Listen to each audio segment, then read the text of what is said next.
हुई है, समस्त नगरी ने मिलकर भगवान पर देखिए यहाँ पर ये प्राला किया है, और भी जो दूर दराज से मिलकर सहयोग किया है इस नगरी में।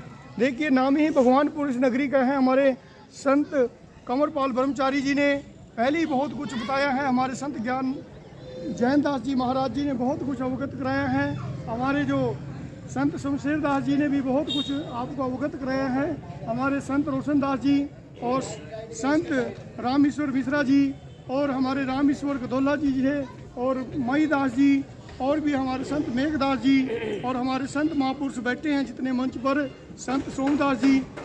लेकिन महापुरुषों ने हमें बहुत कुछ समझाया है, तो उस ऊपर हमें ध्यान देना है कि हमें कितने वर्ष संतों महापुरुषों की वाणियाँ सुनते हो गए हैं, और हमारे बुद्धिजीवी जो हमारे सेक्रेटरी साहब हैं या हमारे कीर्तन मंडलियाँ हैं या सेवादार हैं,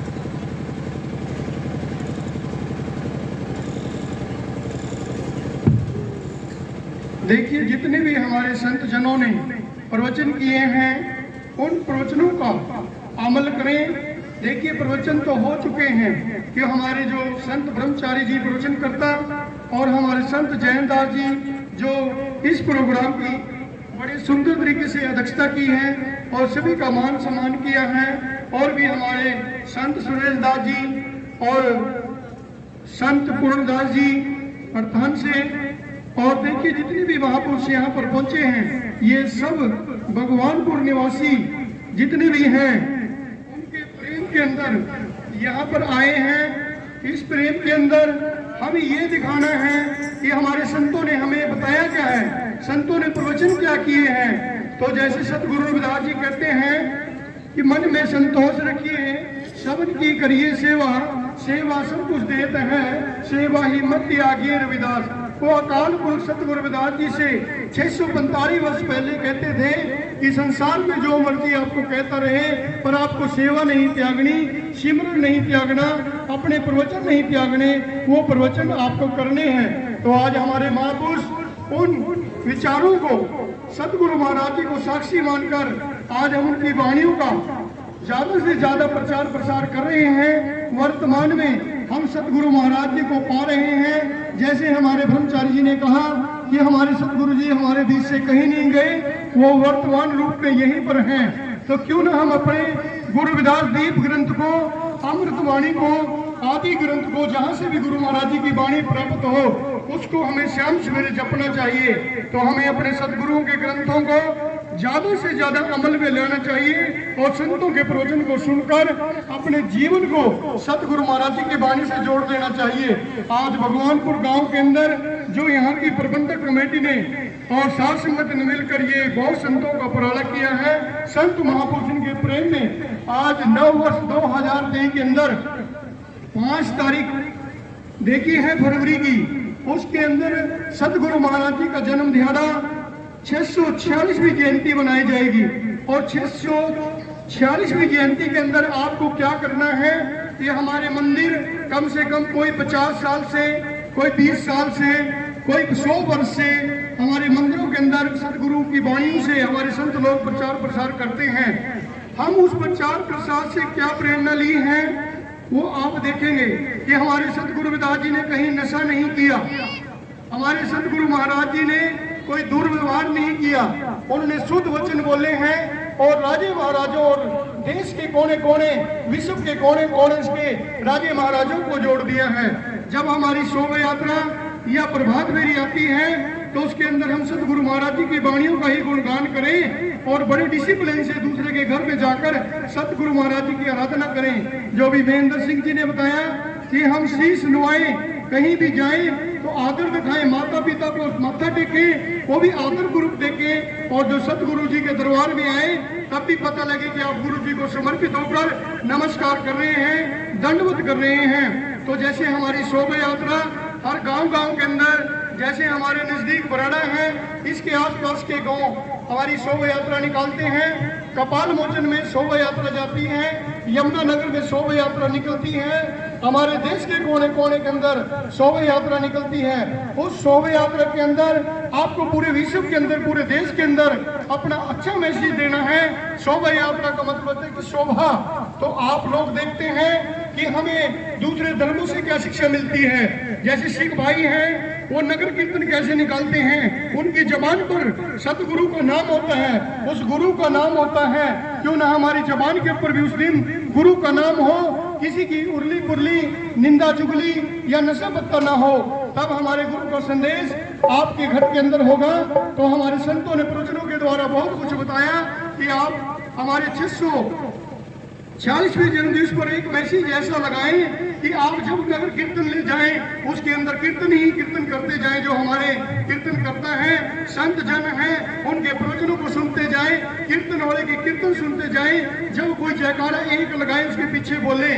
सभी अलग अलग जयकारा बोलते हैं, वो भी थोड़ी बेअदबी होती है। जब एक आदमी जयकारा बोलता है और सभी उसके पीछे बोलते हैं तो बहुत सुंदर नजर आता है। तो मैं तो यही अर्ज करूंगा कि आपकी 646वीं जयंती पर आप सभी जो शोभा यात्रा निकालें, उस पर नशा पत्ता ना करें और कीर्तन करते जाएं और कीर्तन करते आए। ये ना कोई कहे भाई आज इन लोगों से बचो, आज इनकी शोभा यात्रा है। आओ कहें लोग, वो समाज ये कहे, वो बुद्धिजीवी वो समाज से भी कहे कि आज समाज की शोभा यात्रा देखने के लिए रोड पर आए, बाजार में आए, घर से निकल कर गांव में देखें कि ये लोग गुरु महाराज जी की जीवनी से ऐसे कीर्तन करते हैं। तो हमारे समाज में कोई किसी तरह की कोई कमी नहीं है। तो हमें डिसिप्लिन में शोभा यात्रा भी निकालनी है, हमें सतगुरु रविदास महाराज जी की प्रभात फेरियां भी निकालनी है और अपने संतों के वचनों को भी अमल में लाना है। जो हमारे सतगुरु रविदास जी के अमृतवाणी, जो हमारा गुरु रविदास दीप ग्रंथ है, आदि ग्रंथ हैं, और भी बहुत हमारे सतगुरुओं ने हमें बहुत प्राणा करके हमें ग्रंथ दिए हैं। जैसे हमारे सतगुरु समनदास जी, सतगुरु शिवदास जी महाराज, सतगुरु रंजन दास जी महाराज, संत गुरुदीप गिरी महाराज जी, और भी देश के कोने कोने के संतों महापुरुषों ने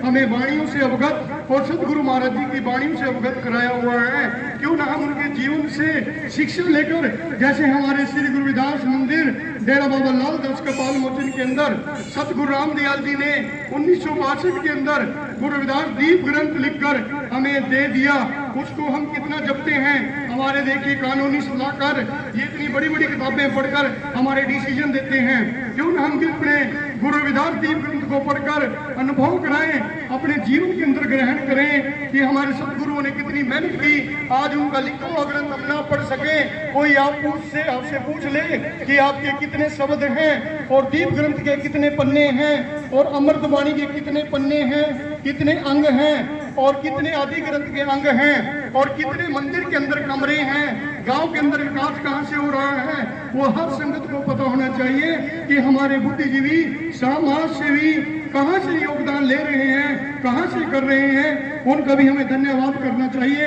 जो संत समाज दिन रात आपके लिए देश विदेश में जाता है, देश के कोने कोने में जाता है, उन संतों को भलियारी जाना चाहिए, उन संतों को दंडवत करना चाहिए। हमारे पास संतों के पास कौन नौकरी देता है, कौन खर्चा देता है, वो सब आपका होता है। उससे आपके डेरे चलते हैं, उसी से प्रचार प्रसार होता है। कोई देश विदेश की कोई इनकम नहीं। हमारे संत दिन रात करते हैं, दुख की घड़ी में भी जाते हैं। कहीं भी कोई हादसा हो जाता है, कोई खुशी होती है, संत लोग वहां भाग कर जाते हैं और उनको आशीर्वाद देते हैं और गुरुओं की वाणी से अवगत कराते हैं। क्यों ना हम अपने संतों का मान सम्मान करें, अपने बुद्धिजीवियों का मान सम्मान करें। इन महापुरुषों और प्रवचनों को हम अमल में लाकर अपने जितने प्रचारक हैं उनका भी मान सम्मान करें और अपनी साथ संगत का भी मान सम्मान करें कि जो संगत इतना समय सुबह से बैठी है उनका भी मान सम्मान है कि जिन्होंने दान देकर इस शोभा को, इस मंदिर की शोभा को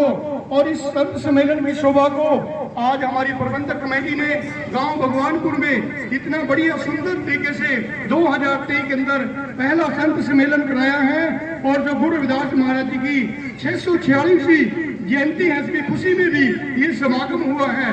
तो मैं आज भलियारी जाता हूँ और दंडवत करता हूँ इस नगरी को जिसका नाम पहले ही भगवानपुर है, उस भगवान को, इस भगवान रूप को, इस सात संगत भगवान रूप को मैं कोटि कोटि नमन करता हूँ। और मंच पर बैठे सभी भगवान रूप सदगुरुओं को नमन करता हूँ, जो हमारे महापुरुषों ने, संत सेवादास महाराज जी, संत समनदास जी महाराज, संत नंदनदास जी महाराज, संत गुरु रामदयाल जी महाराज, इन महापुरुषों ने हमें संदेश दिया है।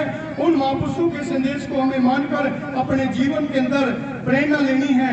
जैसे सतगुरु जी ने कहा कि बुद्धिजीवी है, दानवीर है, प्रवक्ता है और अपने आप को समर्पित वाला समझता है, तो खड़े होकर मेरे सर में 5 जूती मारे, तब मेरे वचन को माने, तब मैं उसको अपना शिष्य समझूं। तो सभी अचंभित रह गए कि भाई मैं गुरु जी को दान करता हूँ, जूती तो नहीं मार सकता। गुरु जी ने कहा कि मेरे वचन की पालना करने वाला कोई भी नहीं है। तो उन्होंने कहा गुरु जी नीचे नाड़ हो जाती है कि भाई जो और कोई सज्जन हो कि मेरे वचन को मानता हो, कोई 5 जूती मेरे सर में डाल सकता है। उन्होंने सबने नीचे नाड़ कर ली। फिर तीसरी बार कहा क्या भाई संगत में आज तक मेरा कोई शिष्य नहीं बना कि जो मेरे सर में 5 जूती मार सकता है? कोई सबने नीचे नाड़, बिल्कुल सन्नाटा, बिल्कुल साइलेंट हो गए। तो कोई भी नीचे नाड़ करके ऊपर नहीं करता। तो हमारे बुद्धिजीवी कोई पीछे से खड़ा होता है कि गुरु जी मैं आपके वचन की पालना करता हूँ और मैं सुनता हूँ और मैं आपकी बात को सुनता हूँ, ग्रहण करता हूँ। जब मैं आपकी आवाज को नहीं पहचान सका, जब मैं आपके वचन को नहीं मान सका, तो मैं इस सत्संग में आने का मेरा कोई लाभ नहीं। तो उन्होंने क्या किया, अपनी ड्यूटी को नमन करके वैसे लेके मैदान में खड़ा हो गया, गुरु जी अपना सर कीजिए और मैं ड्यूटी मारने के लिए तैयार हूँ। तो उन्होंने कहा सर कर लिया। कहते हैं सर के बदले गुरु मिले फिर भी सस्ता जान। गुरु जी की तरफ जुट्टी भी करी और ऐसे सर में 5 जुट्टी अपने सर में डाल दी। एक गुरु कहता है कि अरे भाई मैंने तो कहा था कि मेरे सर में मारना, आपने तो सर पे अपने ही डाल दी। कि गुरु जी ये सर भी आपका है, ये तन भी आपका है और ये धन भी आपका है, ये जो वचन है ये भी आपके हैं। मैं आपके वचन से बाहर नहीं जाना चाहता। तो जिस तरह हमारे ब्रह्मचारी जी ने, संत सोमदास जी ने, संत वेददास जी ने और भी हमारे महापुरुष संत सतपाल दास जी और भी हमारे महापुरुषों ने आपको प्रवचन किए हैं। जो 2023 जो हमारा नव वर्ष लगा है और 646वीं जयंती, जय भीम जय भारत।